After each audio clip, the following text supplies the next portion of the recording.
Did we win that? I think so. I think we won. HoonTV! Plastic, steel. That is not going to break compared to that.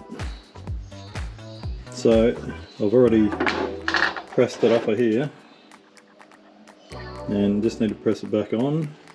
But yeah, much more solid option now, so much better. And I also have steel pulleys for the idler pulleys, so we're on the right track.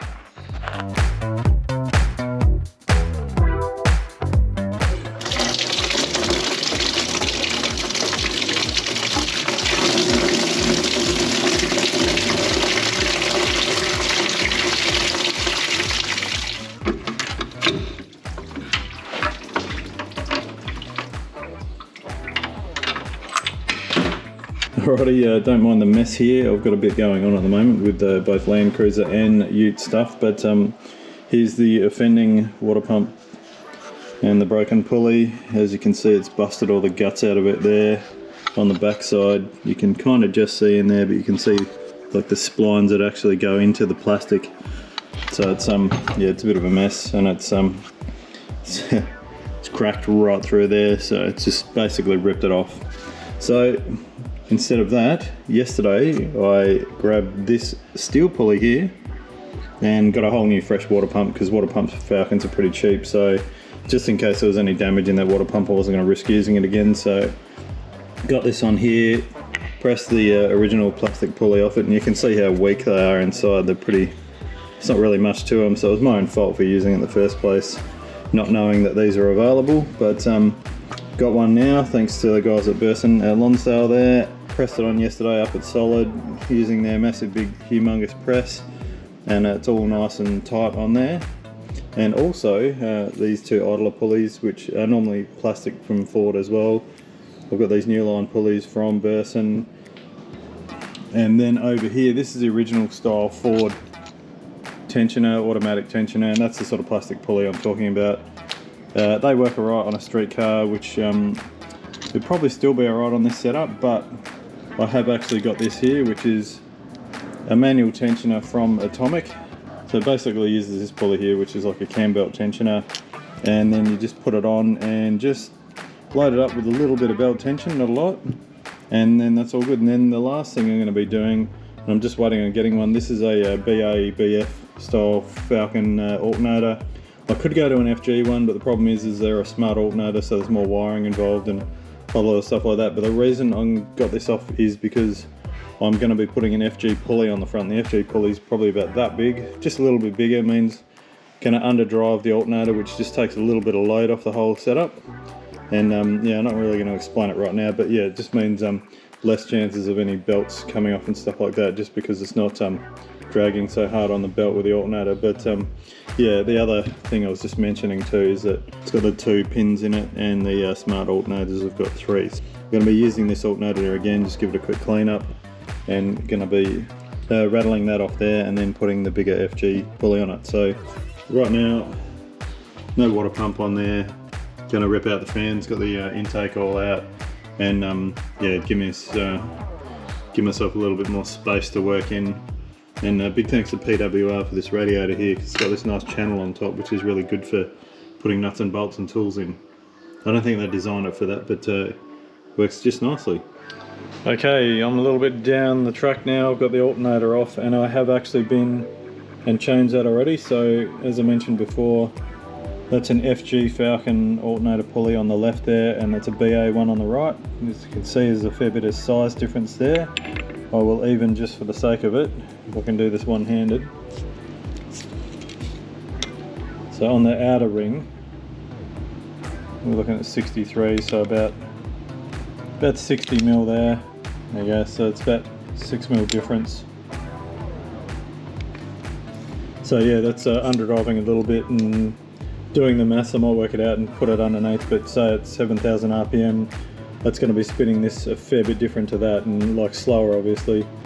So that's going to put less load on the belt and the rest of the system.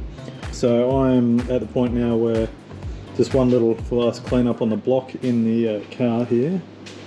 and then I'll throw in some fresh gasket sealant, just a little bit on that secondary gasket there. I actually do a cheeky thing there, and I'll put a little bit of gasket sealant just under the edges there, just so it holds that all in place. But you don't really need it, so screw on the water pump first, and then the alternator, and get all back into it. I have been told that I need a 1635 belt, so I couldn't get one of them today, so I've got a 1645, just going to check. But it should be just slightly longer, but enough to at least turn the thing over and fill it up with coolant. So we'll see how we go, but at least I can get the rest of the stuff in. And yeah, and the other thing is too, is that worst case scenario is I've got spare pulleys that I can take to events if I need them. Not that I want to put a plastic one back on it, but I've got a spare one of these as well. But I think everything now is going to be fairly bulletproof, and I'm pretty damn confident of that. So let's do it.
It's like me and Sundays working on this car at the moment. It's like, this is my church, the Church of Barra, and I'm preaching the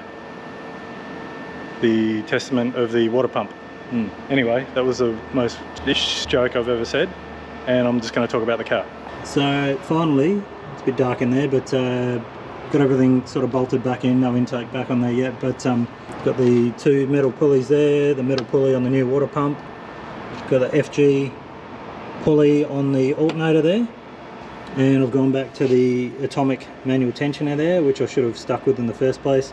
Right now I'm using a 1640 belt, which is too long, so Brad suggested that that tensioner there needs to be almost not even doing its job. So just for the meantime right now, just to fire the thing up and check for leaks and bleed the cooling system and stuff like that, I've just got that on there now.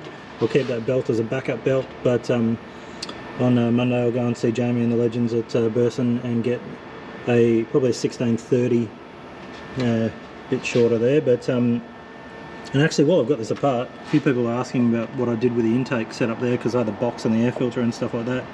So that's basically two 3-inch bends there that curve towards the front, just to sort of get a bit of cool air in from under the car there through the bumper. And yeah, and that's the turbo. Well, you got the right jacket for it. So I'm at the beach, taking the ute down on the sand.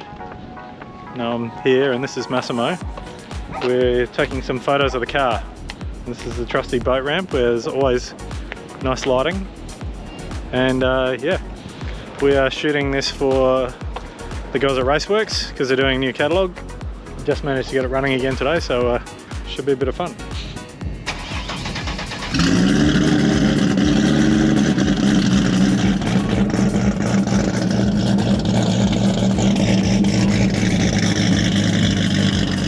I got a train up there too.